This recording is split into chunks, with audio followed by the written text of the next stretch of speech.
I'm saying they voted, the Senate was controlled by Democrats in 2001. And they voted for that war despite the fact that behind closed doors, the majority of them were saying we should not be doing this. And then they weren't voting for it. And the interesting thing that Feingold said to me in comparing Obama to Biden was that Obama immediately got ruled, or was, maybe that's even too generous on level, simply took for granted that the generals and the blob, as it were, the groupthink involved in U.S. foreign policy, took them at face value, assumed that they knew what was best, and was intimidated by them. And Feingold said, to his credit, Joe Biden was not. He got us out of Afghanistan, and he did it. He did it when he said he was going to do it, and there was plenty of opportunity for him to extend a couple of days, but he basically made a decision that we need to get out, and he didn't care about the political hits that he took. Here he is yesterday defending that decision. I was not going to extend this forever war, and I was not extending a forever exit. The decision to end the military lift operations at Kabul airport was based on the unanimous recommendation of my civilian and military advisors, the Secretary of State, the Secretary of Defense, the Chairman of the Joint Chiefs of Staff, and all the service chiefs, and the commanders in the field. So credit where credit's due. Joe Biden got us out of there, and he did so despite the fact that you see, obviously, let's put aside the right wing for a moment, because they're both going to say we can't let the dirty Afghans into this country because it's going to change the nature of our country if we allow 100,000 or 200,000 refugees into this country, or 10 for that matter. And simultaneously, how can we leave them to the Taliban? But you have to also look at the supposed center, maybe even the center left, or really the media that is promoting this, despite the fact that the American public wants to get out, and there's no really legitimate reason for us to stay there. And just case in point, Richard Engel, who is a beloved NBC war correspondent, look at this first tweet. Put up the first tweet for me, Bradley. This tweet, this was assembled, I think, by Jeet here on, this is him in February of 2020. U.S. and Taliban agreed for American troops to leave in exchange for Afghanistan to never again terrorists. Why wasn't this deal reached, say, 18 years ago before sacrificing so many lives and so much money? I've asked, can't find a good answer. Now, that is, and keep it up there. I mean, because this is a good question to have asked a year and a half ago. Yeah. And it's a good question to have asked today, and it's a good question to have asked 5 years ago. And the fact that he can't find a good answer, let's be clear. There's some editorial content in there. And it's an editorial content that I appreciate. Because there is no good answer. I mean, he certainly could find somebody who could give an answer, which is, well, we needed to stabilize the situation, blah, blah, blah. But when he says, why wasn't this deal reached 18 years ago, he's also addressing anybody who would say, well, we have achieved so much in Afghanistan that without those 18 years, we wouldn't have been able to achieve it. And so it's only right to do this now. He knows there's no good answer to that.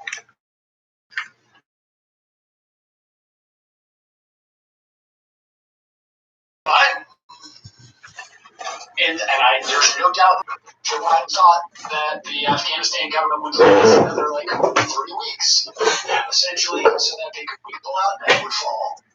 They just miscalculated how quickly it would fall. got a house of cards. Hard to predict which card it's going to be that drops it. But here is the same Richard Engel. I believe it's the same one, right? Maybe there's not two. And this is him just this week. Put up the next. This is him August 31st. This is him yesterday.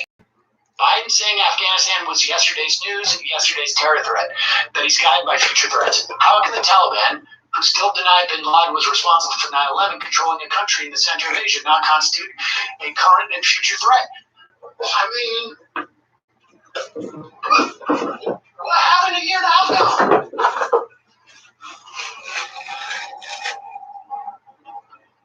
Could you not find a good answer for that? I guess not. Yeah, I mean,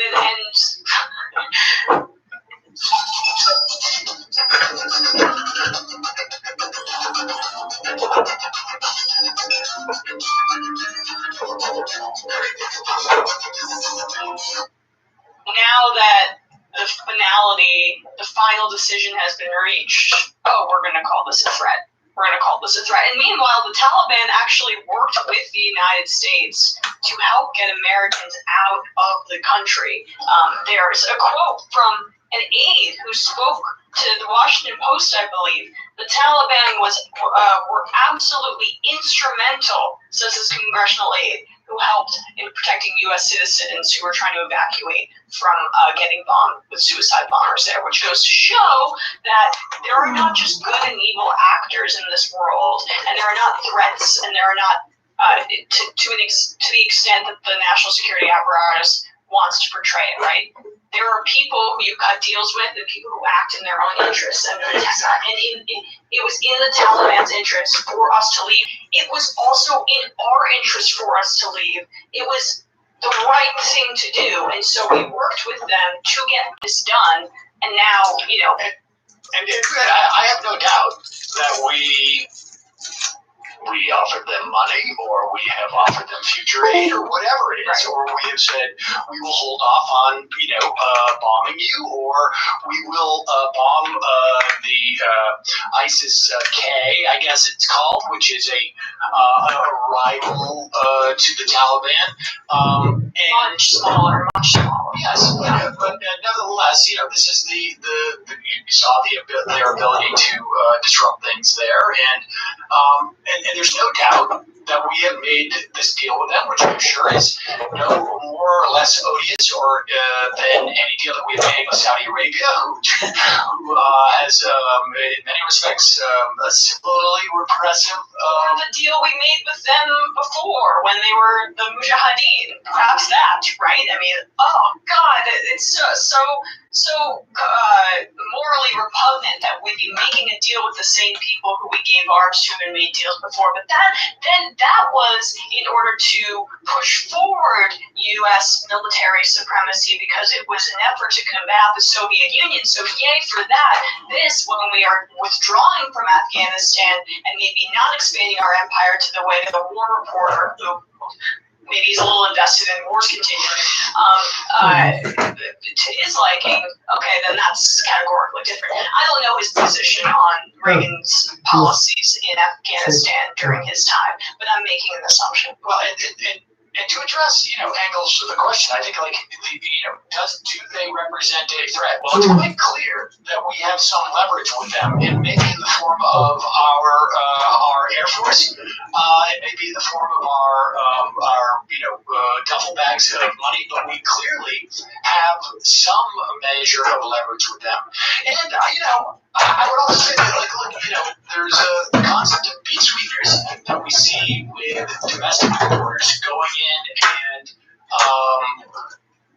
having lines of questions or inquiries that are maybe favorable or appreciated by some of their sources. Is not atypical, and I would imagine if you are someone covering the Pentagon or foreign wars by the United States, that you have some sources who are genuinely invested in. Only those sources. That's also the issue, right? There's not a ton of regular Afghan people on the ground who are the sources that dominate these things. Well, there may be, but they're not consistent. They're meant to buttress a specific story that is fed to them by those sources, who are also cherry picking their intelligence that they leak to these reporters when they could have a trove of other intelligence that contradicts it in order to feed one narrative. So if you wonder why the media is always on this drumbeat, one, it's because some of them got into this industry because they love the American empire so dearly and don't want to think critically about it. And two, it's because everyone they speak to, first, second, third, fourth, fifth, is saying the same stuff, which is cherry-picked for the same agenda. Folks, there's more of what you just saw where that came from. That's if you hit the subscribe and like button. Thank you. Really, thank you.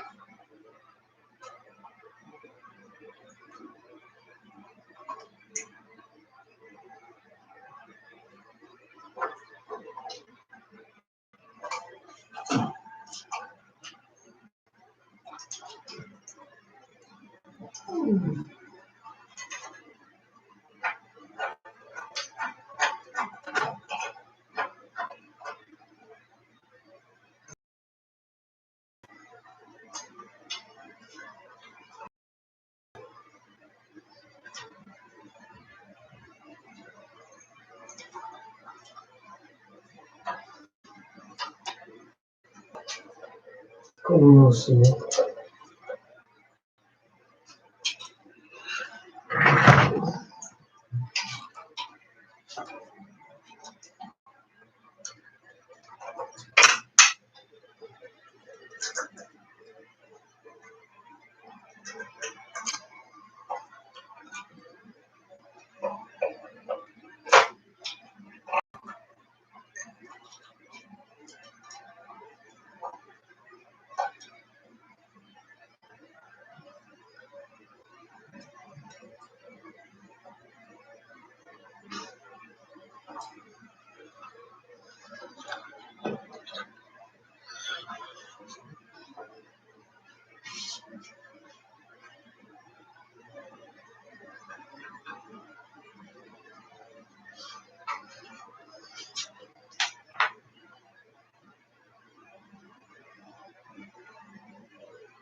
Sai daqui, gato.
mushrooms in India with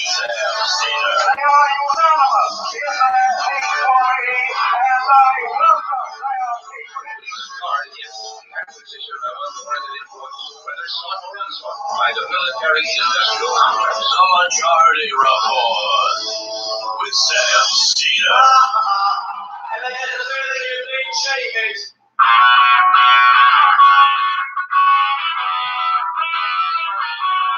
It is Thursday, September 2nd, 2021. My name is Emma Bigland, in for Sam Cedar, and this is the 5-time award-winning Majority Report. We are broadcasting live steps from the industrially ravaged Gowanus Canal in the heartland of America, downtown Brooklyn, USA. On the program today, James Risen, best-selling author and The Intercept's senior national security correspondent, to talk about Afghanistan. Meanwhile, the Supreme Court broke its silence on Texas's near entire abortion ban and bounty law in a single paragraph, refusing to enjoin the obviously unconstitutional law for semantic reasons about procedure in the 5-4 vote. But they left the door open to rule that constitutional later. However, it may be a bit too late, as Texas abortion clinics are under attack as we speak. At least 14 people have died in New York and New Jersey as record rainfall from Hurricane Ida pummeled the region. Mass flooding in public transport and homes underscores the desperate need for climate action and infrastructure. The United Nations warns that emergency food distribution in Afghanistan will run out by the end of the month, leading to a rapid increase in starvation unless nations replenish the UN storehouses quickly. Thousands of children, teachers, and school staff in Arizona are being forced into quarantine and are getting sick as COVID outbreaks sprout up throughout the state, which banned mask mandates. Shocker. 3 officers and 2 paramedics have been charged in the death of Elijah McClain after he was placed in a chokehold and injected with ketamine when walking home from a convenience store with iced tea. Here in New York State, the legislature extended the eviction moratorium to January and expanded rent relief after the Supreme Court, that wonderful institution, nixed it on a federal level. And lastly, a bankruptcy court ruling has dissolved, Purdue Pharma, the maker of OxyContin, ordering the Sackler family to pay billions of dollars for addiction programs, but protects them from almost all opioid-related liability and maintains much of their wealth. All this and more on today's program. Welcome to the show, ladies and gentlemen. We have a packed show for you today, in my humble opinion, lots to get to. And not good news on the Supreme Court front. Let's dive into that right away. So, late Wednesday night, the Supreme Court broke its silence on allowing the Texas abortion law to go into effect. They had already basically allowed it to happen, but now they wanted to put it in writing. The vote was 5-4. Chief Justice John Roberts joined the minority of the 3 liberal justices. 3 of the 5 justices in the majority were appointed by Donald Trump: Neil Gorsuch, Brett Kavanaugh, and Amy Coney Barrett. The majority, they hid behind procedure. The procedure wasn't proper, they said, in terms of the filing to stop this law from going into effect. The filing wasn't appropriate. Does anyone actually think that if this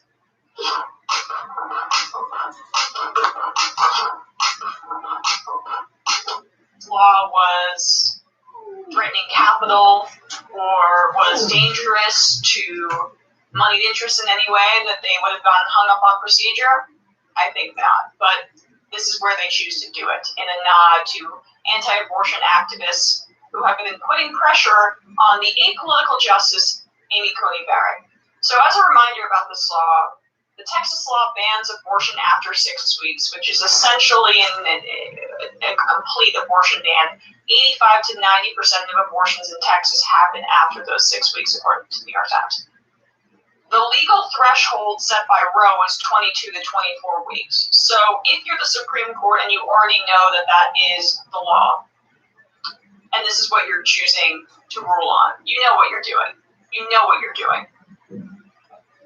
egregious part of this Texas law is that it essentially creates a bounty system for regular private citizens who don't need to live in Texas or prove any standing, meaning prove any harm or injury caused by someone's abortion, which I don't even know what that would be.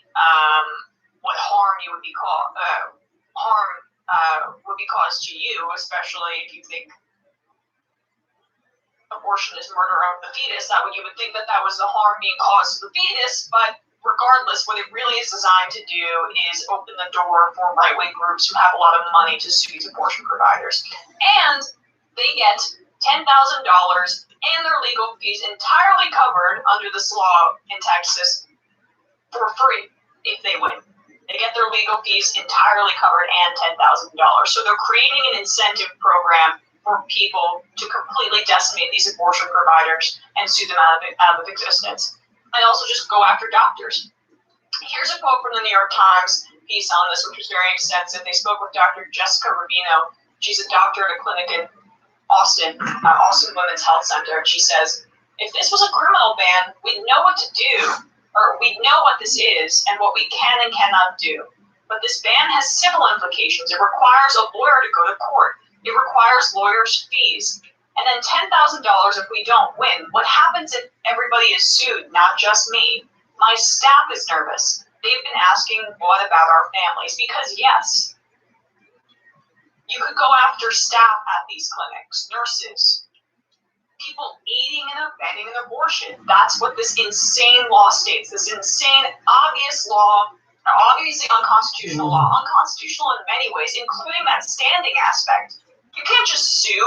Anybody and everybody can't just sue based on abortions being provided. You have to prove injury.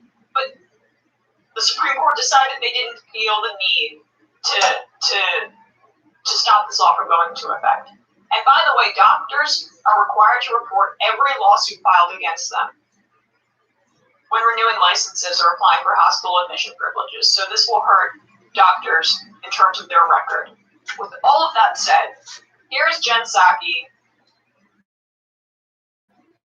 responding to this and saying what Biden will or will not do about what's happening right now. Obviously, in Texas, with the law with regard to abortion, the president said a statement he will protect the head Roe versus Wade. How does the administration plan to do that? Well, we put out a statement from the president this morning, but let me just reiterate some of the key points, and I will, of course, answer your question. As the president said this morning, this extreme Texas law blatantly violates the constitutional right established under Roe v. Wade and upheld as precedent for nearly half a century. It will significantly impair women's access to the health care they need, particularly for communities of color and individuals with low incomes. It also deputizes private citizens to bring lawsuits against anyone who they believe has helped another person get an abortion, which might even include family members, healthcare workers, front desk staff at a healthcare clinic, or strangers with no connection to the individuals. This further isolates individuals who are facing this tough choice. And I would note, for those of you who didn't see, people who report, who these private citizens could get up to $10,000 for reporting somebody who's seeking an abortion. So our focus and the president's focus is to reiterate our deep commitment to the constitutional right, of course, established by Roe v. Wade nearly 5 decades ago, and to continue to call for the codification of Roe, something that the president talked about on the campaign trail, the vice president talked about on the campaign trail, and this highlights even further the need to move forward on that effort. Right. And everything she says there is true, and a reiteration of kind of what I explained about this insane Texas law. But the solution is a nonsensical one, because the White House is not pushing for filibuster reform. Without filibuster reform, this is one of the many things that cannot happen, Roe v. Wade being enshrined into law. The solution is something that the Biden administration will never, ever touch. The solution is expand the court. The solution is expand the court. The number of justices on the Supreme Court is not in the Constitution. It has changed multiple times throughout history. I believe at least 5 times it's changed. Don't quote me on that. But it has changed multiple times in this country's history. And similarly to the number of representatives in the House of Representatives, that used to change by population until it was arbitrarily stopped at the start of the 20th century. We could change the number of Supreme Court justices because you want to know who isn't playing by the rules? It's the Republican Party. If the justices can do this for a portion, they can do this for every progressive policy priority. I'm talking Medicare for all. That's a significant danger. We want, as progressives, for that to be kind of our gold standard of policy to achieve in the next years and the coming years, and make sure that we are organized behind that effort.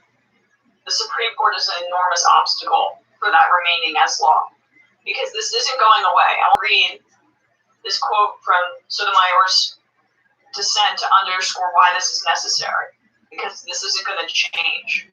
These are lifetime appointments. The court's order is stunning, presented with an application to enjoin a flagrantly unconstitutional law engineered to prohibit women from exercising their constitutional rights and evade judicial scrutiny. A majority of justices have opted to bury their heads in the sand. Well, this is just who they are. The court has rewarded the state's effort to delay federal review of a plainly unconstitutional statute enacted in disregard of the court's precedents through procedural entanglements of the state's own creation. Yeah, they rewarded Texas for creating these blatantly illegal obstacles that are meant to do justice, to destroy abortion providers and anybody who aids and abets an abortion, and already just cut off the ability for a great majority of women to have an abortion. And this is also a design for other states to follow suit, and the Supreme Court just gave them the green light to do that. I wouldn't recommend Matt Carp's speech. How Abraham Lincoln fought the Supreme Court in Jacobin, because I think court backing is great. If we could get Democrats on board with it, I'd love that. We have to, I think, fundamentally just get rid of the concept of judicial review in general. If Congress passes a law like Obamacare, it's constitutional, and this extra BS from these robed freaks. Yeah. They just should not have the importance that they do in our country. Like, if Congress won't send it in, it's it. I couldn't agree more. But in terms of realistic solutions for the next few years, I don't see abolishing the Supreme Court.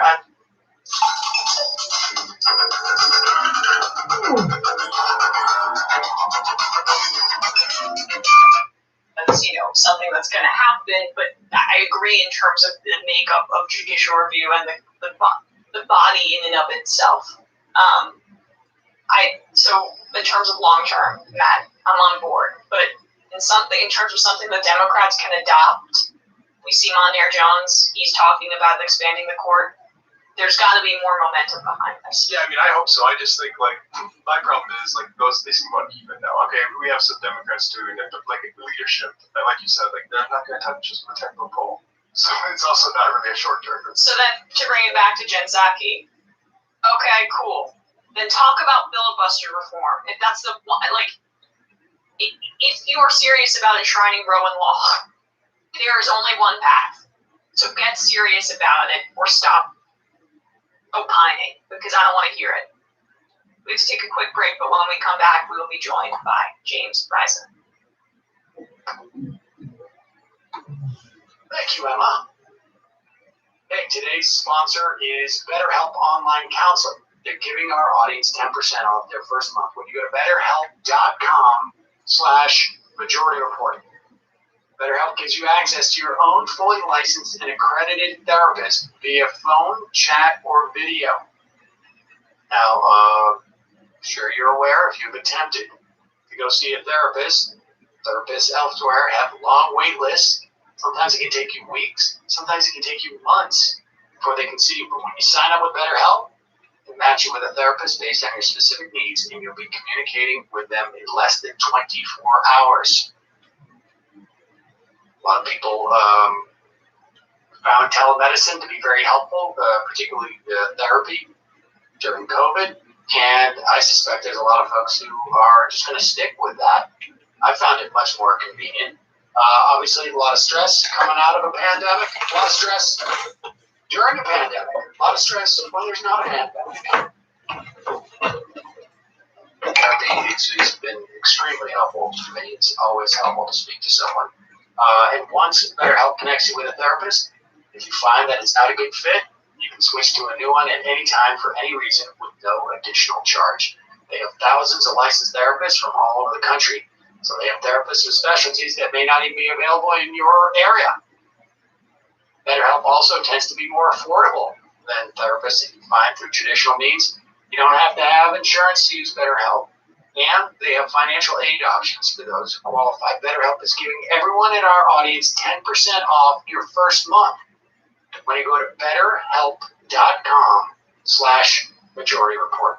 That's BetterHelp, H-E-L-P, betterhelp.com/Majority Report.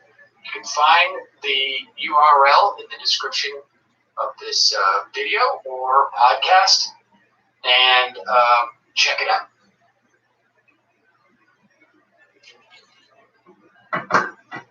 We are back, and we are joined by Jim Risen, best-selling author and the Intercept's senior national security correspondent. Jim, thank you so much for your time today. I really appreciate it. Thanks for having me. And we should also mention that you are the director of the Press Freedom Defense Fund, which is a part of the First Look Institute, and you're going to be hosting a virtual event with retired Lieutenant Colonel Alexander Vindman on Wednesday, September 15th, and the event is free. We will put a link to sign up for that event in the show notes at majority.fm, but it sounds incredible based on what you were describing to me in the break. Yeah, our fund is trying to help journalists in both Belarus and Afghanistan, and so we're trying to get some attention for our work. So thank you. Of course. Thanks for coming on to talk about Afghanistan, because I want to have a bit of a post-mortem, not to actually use any awful pun there, but I want to reckon with it because it was deemed a good war by far too many Democrats. President Obama has spoken that way as well. And your work has chronicled why that's really just not the case in an incredible way. So let's just start there from a 30,000-foot view. Yeah. The Afghanistan war. The good war or no? No, I mean, it was a lot like Vietnam. It was on the outer edge of the American Empire. It was just as much as a practical choice. We made the decision to invade a country that only had a tangential relationship and a brief relationship to what should have been the central focus after 9/11, which was to capture or destroy the leadership of Al-Qaeda. Osama bin Laden and the leadership of Al-Qaeda had received sanctuary in Afghanistan in the late 90s and into 2001 from the Taliban, which then ruled Afghanistan.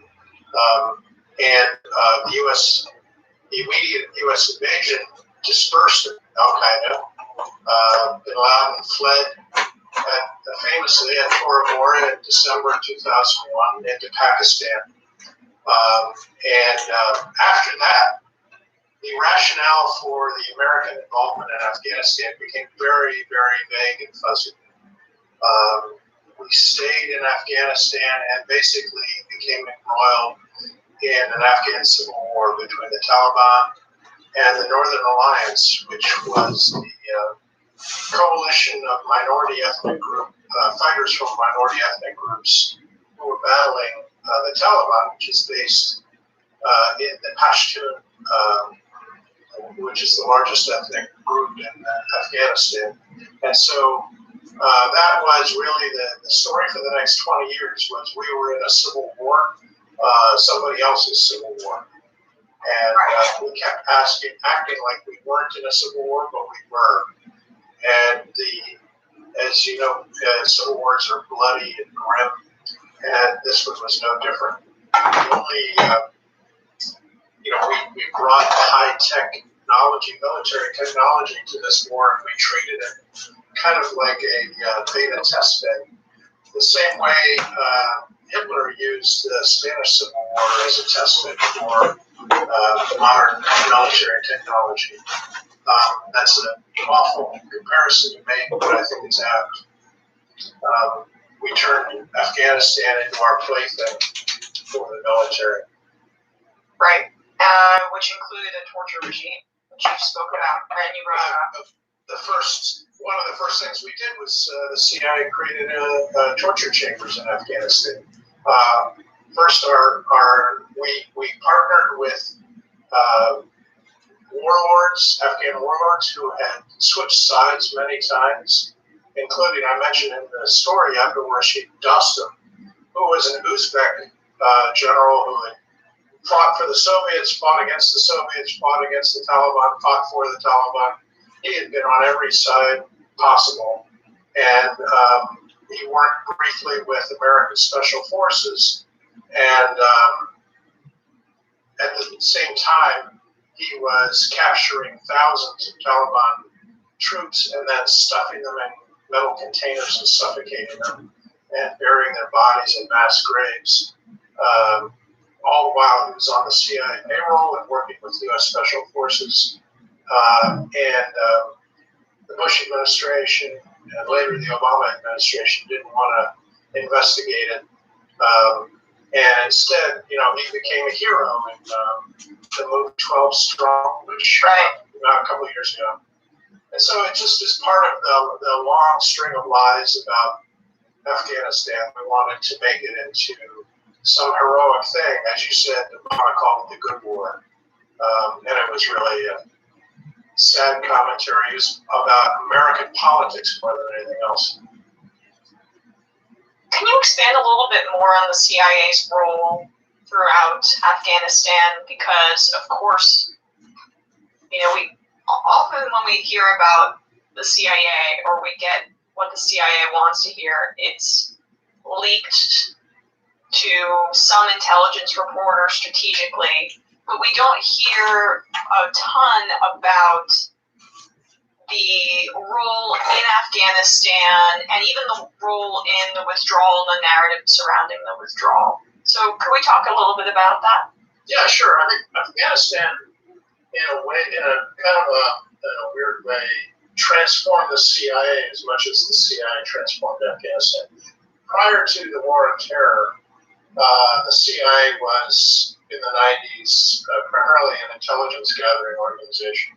In the War on Terror, it became a military organization, a supporter, basically what they call support to the warfighter.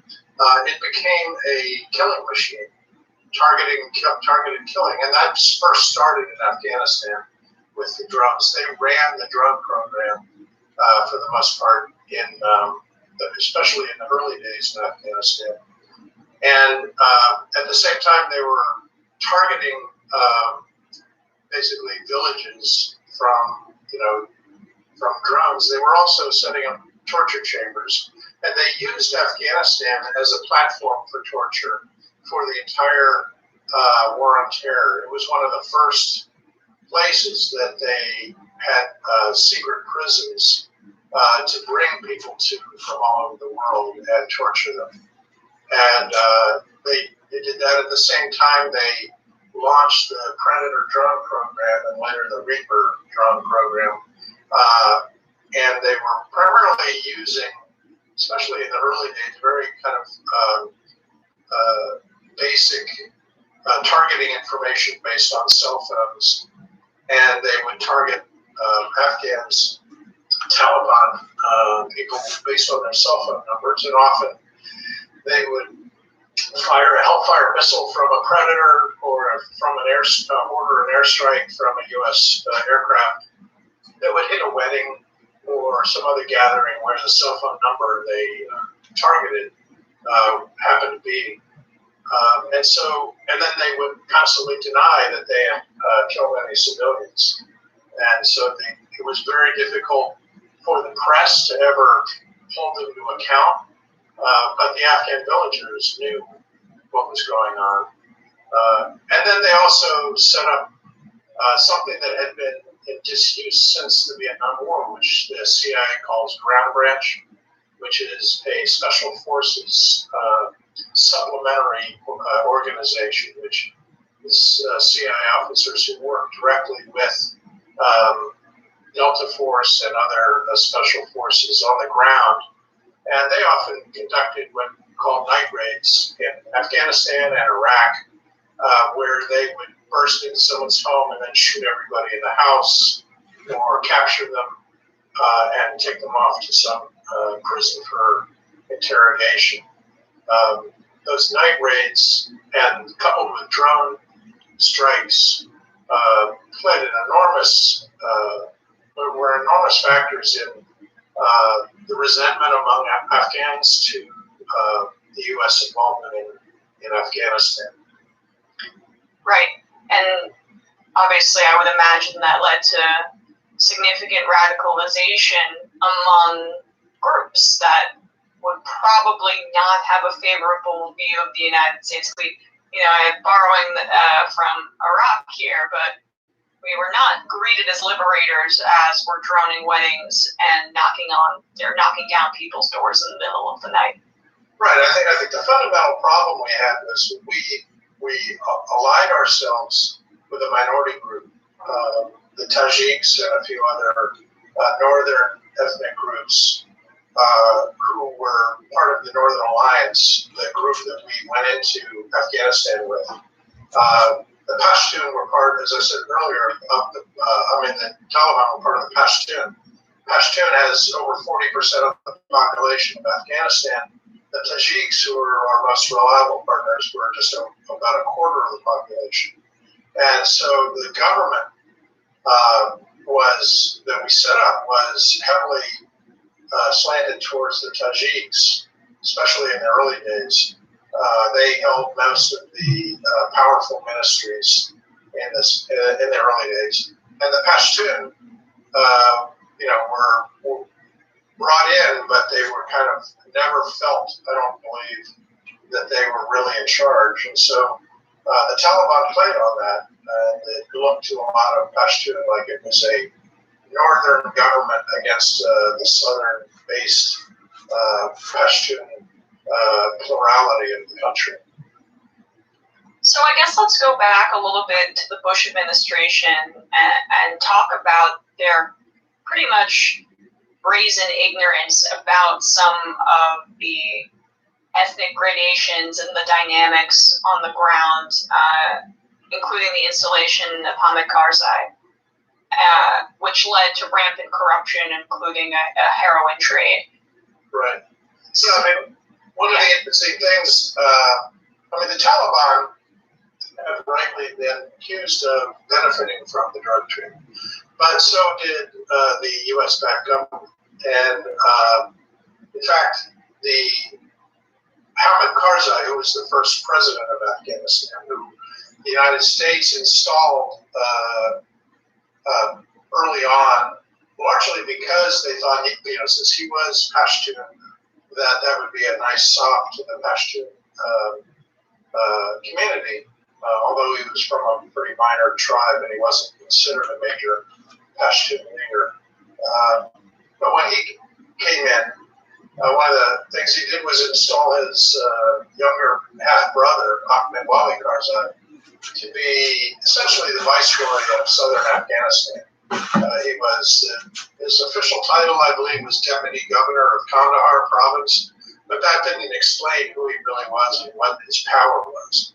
He had enormous power for years over southern Afghanistan, and that meant he controlled the roads in and out of Afghanistan with Pakistan. And so he could control, in large measure, the Afghan heroin trade, which is enormous. I think Afghanistan today produces more than 80% of the world's heroin supply, and most of it is in southern Afghanistan, or a lot of it is. And so Ahmed Wali Karzai became the boss of the heroin trade, and the United States knew this. The Drug Enforcement Administration had evidence of Ahmed Wali Karzai's control of the business, but the Bush administration didn't want to do anything about it because they didn't want to upset the Karzais. They didn't want to get sidetracked in what they would consider being sidetracked from their essential counterterrorism role, but it was a total lack of understanding of the corruption that was growing in the new U.S.-backed government. And that was yet another reason why so many Afghans turned against the Karzai government and later the Ashraf Ghani government, because the corruption was so endemic and so built into the whole system that nobody trusted it. And it explains, I think, in large measure why the Afghan army just collapsed overnight, because nobody felt any connection to the U.S.-backed central government. Right, and a lot of that corruption was aided by the flood of U.S. money coming in that went into that heroin trade, went into the corruption, and of course went to defense contractors, which we could touch on as well, not necessarily to regular Afghans. Talk a little bit about that, if you could. Yeah, I mean, I think the statistic that I think explains everything wrong about our involvement in Afghanistan is that we spent $145 billion on reconstruction in Afghanistan over 20 years. And the Afghan gross domestic product, as recently as 2019, was only $19 billion. If you realize, if you do the math, that means our reconstruction was flooding and overwhelming and essentially the Afghan economy and turning it into this surreal bubble that made no sense whatsoever. And add to that the drug cash and the massive amounts of funding for combat operations, and you have this river of cash, American cash, flowing through there, and the temptation for corruption is overwhelming. And so one of my favorite stories about Afghanistan is about how the founder of the Kabul Bank, which was the largest bank in Kabul after Karzai took over, basically he bought an airline just so he could move cash rapidly out of Kabul into Dubai and secret bank accounts for all of the powerful Afghans in Kabul. And they allowed him to keep doing it because they were all benefiting from it. So they looked the other way until his bank just totally collapsed because he had drained all of the depositors' money into his own secret real estate operations in Dubai. How much of the perception of America was just like, these guys are brutes? I mean, they're flooding the country with cash. We're able to use it for our own ends, and it's really just about working the system there in order to get rich or invest in what I want to do. Like, because probably the Bush administration was so overwhelmingly focused on Iraq within not minutes, but basically right after getting into Afghanistan, there seemed to be no interest in creating anything sustainable, and thus it just was a slush fund that there's zero respect for what the Americans were trying to do. Yeah, I think that's right. And I think, you got to remember that for Afghans, they've been at war basically for 40 years. And so war is their main industry. And taking advantage of foreign countries that get involved in Afghanistan is a long-standing tradition there. The Soviets, us, the British, and so this was basically how they knew how to make money, was scamming foreign countries trying to get involved in their war. It's a very sad commentary on Afghanistan because it could have been done in different ways. But I think that the first major mistake by the Bush administration was that they didn't really care about Afghanistan. They invaded it almost because they felt they had to, because that's where Al-Qaeda was at the time, but they were never invested in it. They immediately wanted to go invade Iraq. in 2002 and 2003, they moved virtually all the key military assets out of Afghanistan so they could start the invasion of Iraq. And the Taliban had been dispersed by late 2001, early 2002. And the U.S. just pulled out, basically thinking, well, the war's over, when the war wasn't over. And they installed this government with Karzai as its head, but then never really did any oversight, any supervision, and just kept pouring money into it. And Congress, I think most people in Congress were afraid to say anything about it because they didn't want to look like they were dubs, in the immediate aftermath of 9/11. So they just kept writing these massive, massive checks for nothing. And it's one of the weirdest phenomenons in American history, I think, that to let that go on for 20 years is just unbelievable. And it's to certain people's benefit, right? We touched on it a bit earlier, but it certainly benefited a certain class of defense contractors and very wealthy people in Washington. Right. I mean, that's the major benefit of the war on terror has been to enrich, to make real estate in Northern Virginia skyrocket in value. And inside, the people like I mentioned Neil Blue, who runs General Atomics, which makes the Predator and the Reaper. There's just the numbers of contractors who have benefited, and subcontractors in Afghanistan. It's just it's mind blowing, really. Right.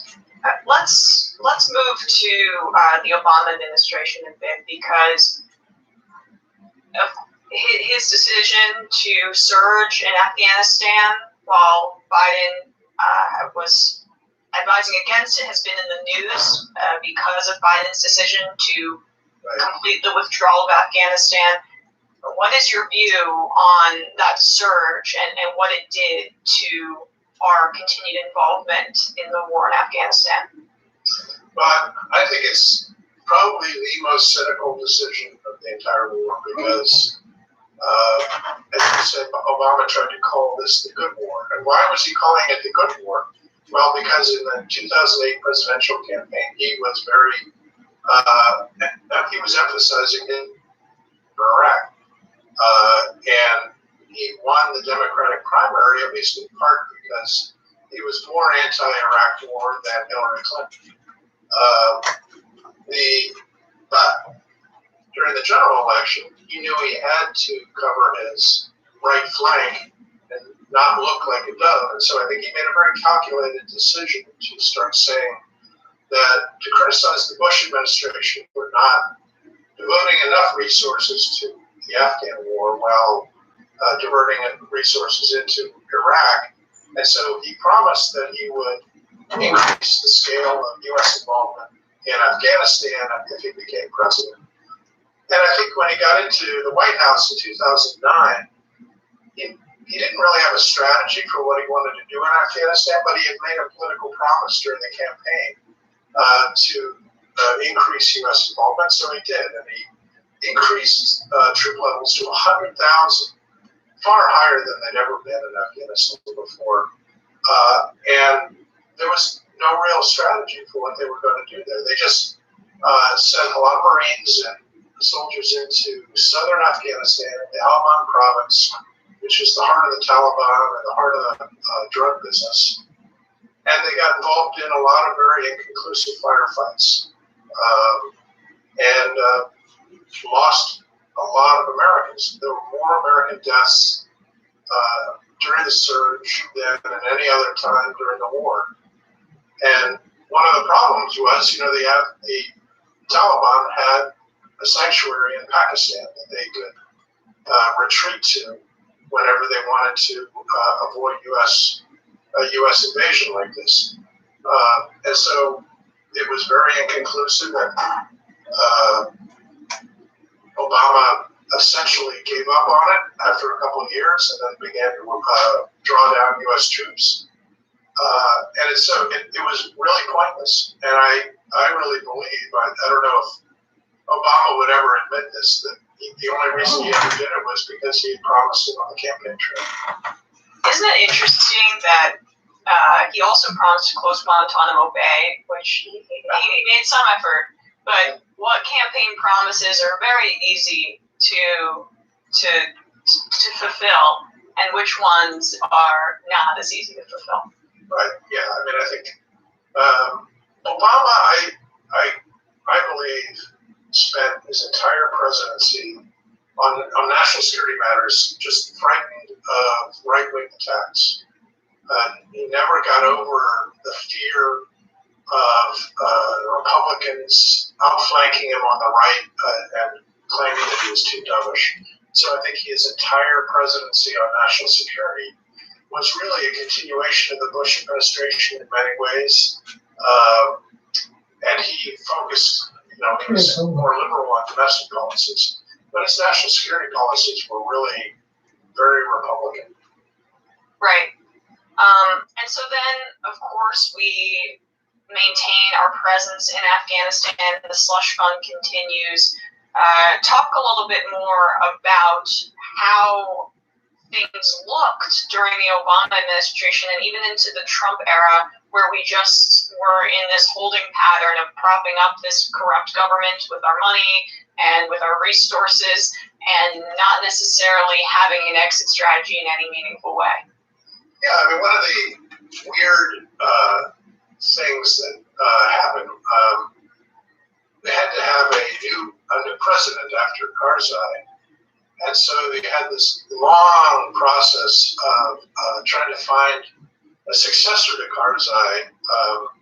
And one of the weirdest things was that the U.S. ambassador, the man who basically ran U.S.-Afghan policy over many and all of the administrations, really, he's had a role in Afghan policy beginning with the Bush years, and then later he's still been involved. This is Ahmed Khalilzad. He thought about running for president of Afghanistan after being like a U.S. ambassador to Afghanistan. And so you had this weird convergence of U.S. involvement, basically almost taking over. U.S. officials almost trying to take over the Afghan government. They're taking the colonialism a little too far there, a little bit too far. Right. Instead, Ashraf Ghani, who is funny, I mean, he was in Washington for years before he became president. I used to meet him before he became president. I used to meet him at a Starbucks in DuPont Circle because he was working in DuPont Circle in Washington. And then suddenly he became president. And so it was kind of a joke. I mean, the whole Karzai succession was a joke, I thought. I mean, I think Ghani had no power base in Afghanistan. And so I don't think anybody really took him seriously there. And so that he went in claiming that he was going to reform things, that reform the corruption that had been endemic under Karzai, and it just got worse because he had no power, basically. He had no support. And I think Ghani's presidency, more than anything else, he became an empty suit. And that led I think that was the green light for everybody in Afghanistan who had any power to begin to loot everything they could get their hands on. Because I think they began to realize this isn't going to last. This is too good to last. The money is too good. This guy is such an idiot. And Americans are such idiots. And so Ghani never, I don't think he could control anything. And so you saw the rise of warlord militias again under Ghani, who began to control large chunks of Afghanistan that were supposedly controlled by the government, but they were actually controlled by individual warlords. And they began to control roads in and out of key cities. And they were charging bribes just to move your truck from one city to the other. And so the corruption got much worse because the central government really had very little power under Ghani. And so it was no surprise that he booked out as soon as he could. Right, and it's no surprise that the Afghans had zero respect for this kind of government, and so that's why, despite I think we praise Biden a lot on this program and withdrawal, the framing of blaming Afghan people for not fighting for the country, I guess, is a little problematic because of all of these preconditions that you discuss. Right. I mean, I think they were caught. If you were in the I really feel badly for the Afghan. Basically, the one lasting thing that we did was we created, with all that slush of money, we created essentially an urban middle class or urban professional class in Kabul and in a couple other cities like Kandahar. And so those people are really caught in the middle. I mean, they wanted a Western-style government. They wanted to keep a pro-Western society there, but they were overwhelmed by this corruption, by the fact that the army was a hollow shell, and that there was no real government outside of Kabul besides these militias. I think Ghani essentially became the mayor of Kabul. And that's one of the sad things about it is the rest of all our money really turned Kabul into a major city with a major professional class, but the rest of the country was still back almost where it started. You touched on Pakistan a bit earlier, and I wanted to ask if you could expand on its role as kind of a double agent, trying to back its own interests in their standoff with India, which has lasted decades, and also kind of maintain its public support for the United States in this effort. If you could just talk about their role here. Yeah, I mean, Pakistan created, in large measure, the Taliban, or at least they were a supporter of the Taliban all along. Pakistan has a large strain of Islamicists in its military and national security apparatus, and particularly the ISI, the Pakistani Intelligence Service. And there are a lot of Pashtuns in Pakistan. And so there's a natural sympathy and support in Pakistan for the Pashtun and for the Taliban and for related groups like the Haqqani Network. A lot of people forget that the United States supported the Haqqanis back in the 1980s. The CIA worked with the Pakistanis in the 1980s against the Soviet occupation of Afghanistan. So a lot of the warlords who were fighting for power in the 1990s after the Soviets left had been on the CIA payroll. The Taliban emerged from the civil war in the 1990s as the rulers of Afghanistan. A lot of those other warlords had stayed around, and so there was this assortment of mujahideen and Islamicists and Pakistani intelligence agents that had this weird toxic mix in Afghanistan at the end of the 90s and the early 2000s. And the Pakistanis were right in there with the Taliban from day one. And so to think that they were not going to be supporters of the Taliban, they weren't going to provide them a sanctuary, was just a misreading of the situation. So the United States, when we got involved in Afghanistan, Afghanistan is really hard to get to. It's landlocked, and so you had to send U.S. military supplies through Pakistan or airlift them through Central Asia. And it became a very difficult situation for the United States because, on the one hand, Pakistan was providing a logistical network to get the military supplied, and was also providing intelligence about Al Qaeda and groups. But that meant that the United States didn't feel like it could talk about Pakistan's support for the Taliban.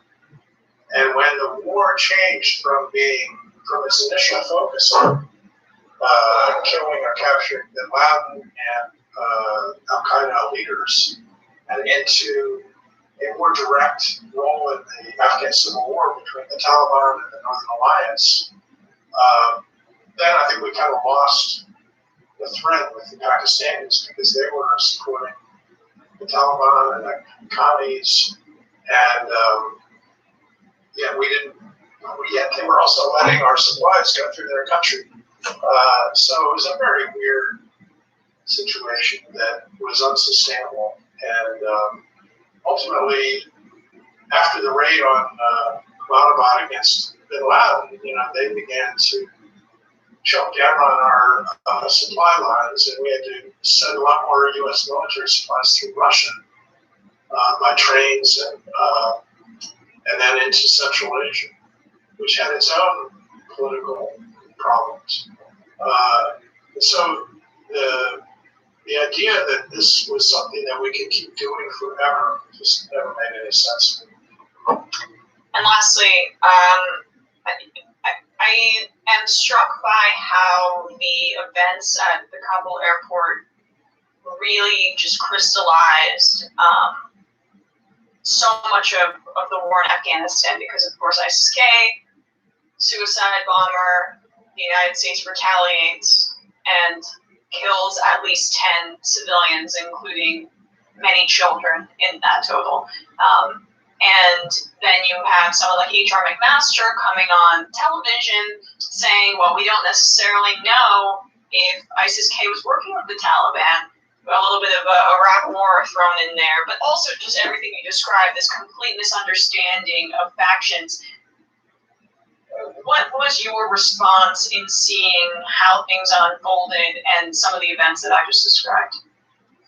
Well, I've been very angry at the way the press has covered it, because maybe I expect too much from the media, since I've been in the media for so long. But all of a sudden, these people discovered Afghanistan. It's like, oh, there's a war going on there? I didn't realize that. Oh, there's something going on at the airport. No, that doesn't look good. I wonder what that means. That was the level of understanding of most of the cable news and press. Like, oh, I got to get to Afghanistan. Oh, I wonder where it is. And I wonder what happened over the last 20 years. Right. It's ridiculous. So I began to throw up my hands. That's one reason I wrote that story that I did, is I was so fed up with the moronic, ridiculous, stupid level of reporting about the last few weeks. It's one thing if you've been there for a long time, or at least you've covered it for a long time, and you understand the dynamics. But to walk in there and say, I'm really brave because I'm walking around an airport. This is stupid. Yeah, and to me, it just, the emotional reaction by the press was based on zero understanding of everything that you talked about over the past half hour, and also one that just was so clearly a honestly childish response to the display of America's hegemony and might not working and the failure. And that is something I have zero place for, or that should have zero place in our press, and yet it's ubiquitous. Right. One of the things that I've told people is, if you want to cover the withdrawal from Afghanistan, if you want to go to the airport, oh, okay, fine, go to the airport. But you should also send a camera crew to Wichita, Kansas.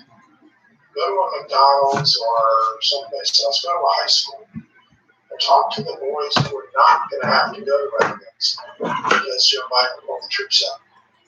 Talk to the boys who are not going to die there. Because that's the other side of that story. Show the